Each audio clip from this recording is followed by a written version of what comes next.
పుష్ప 2 తెలుగు హిందీ మాత్రమే కాదు తమిళనాడులో కూడా సెన్సేషన్ క్రియేట్ చేస్తుంది. డబ్బింగ్ సినిమాలపై తమిళనాడులో సాధారణంగా భారీగా క్రేజ్ ఉండదు. కానీ పుష్ప 2 మాత్రం అన్ని అంచనాలను మించి రెస్పాన్స్ రాబడుతోంది. మరి తమిళనాడులో ఈ సినిమా ఎలా రికార్డులు సృష్టిస్తోంది మీకు ఇప్పుడు వివరంగా చెప్తాం. తమిళనాడులో పుష్ప 2 మొదటి రోజే 11 కోట్లు గ్రాస్ కలెక్షన్ సాధించింది. ఇది అక్కడ ఒక డబ్బింగ్ సినిమాకు ఇప్పటి వరకు రికార్డ్ ఫిగర్. ఫస్ట్ డే తర్వాత కూడా రెస్పాన్స్ తగ్గకపోవడం విశేషం. మొదటి రోజుతో పోలిస్తే రెండో రోజు తమిళనాడులో 80% ఆక్యుపెన్సీ నమోదైంది.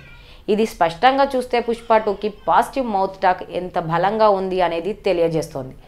కంగువ వంటి స్థానిక సినిమాలకు మించి పుష్ప 2కు భారీ ఆదరణ లభించింది. సినిమాలో ఐకాన్ స్టార్ అల్లు అర్జున్ యొక్క పర్ఫార్మెన్స్ తమిళ ప్రేక్షకులను పూర్తిగా మెస్మరైజ్ చేసింది. జాతర సీక్వెన్స్, క్లైమాక్స్ ఫైట్ వంటి సన్నివేశాలు ప్రేక్షకుల నుండి ప్రత్యేకంగా ప్రశంసలు అందుకున్నాయి. ప్రత్యేకంగా సెకండ్ హాఫ్లోని mass moments goosebumps తెప్పించాయి.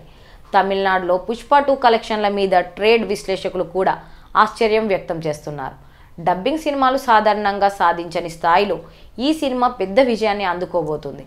Rajinikanth, Vijay వంటి స్టార్ హీరోల సినిమాల తర్వాత పుష్ప 2 కేవలం కంటెంట్ వల్లే ఇంత రీచ్ సాధించడం అనేది ప్రత్యేకమైన విషయం. ఇది తెలుగులో తీసిన సినిమా అయినా తమిళం మరియు హిందీ వర్షన్లు ఎక్కువ ఆదరణ లభిస్తోందని అనిపిస్తోంది. హిందీ బెల్ట్లో ఇప్పటికే ఈ సినిమా అనేక రికార్డులు క్రియేట్ చేస్తుండగా తమిళనాడులో కూడా అదే స్థాయిలో వసూలు రాబడుతోంది. తమిళ ప్రేక్షకులను అలరించిన ముఖ్య కారణం అల్లు అర్జున్ మాస్ అపీల్, అర్జున్ యొక్క నేచురల్ యాక్టింగ్, సుకుమార్ టేకింగ్ మరియు డబ్బింగ్ పనితనం సినిమాను తమిళ ప్రేక్షకులకి దగ్గర చేసింది. ఇక పాటల పరంగా కూడా తమిళ వెర్షన్కు సూపర్ రెస్పాన్స్ వచ్చింది. ఇకపై తమిళనాడులో పుష్ప 2 వసూళ్ల దూకుడు మరింత పెరగడం గ్యారెంటీ.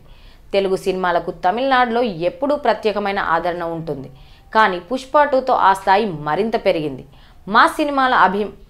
మాస్ సినిమాల అభిమానులందరికీ ఇది పూనకాలు తెప్పించే చిత్రం.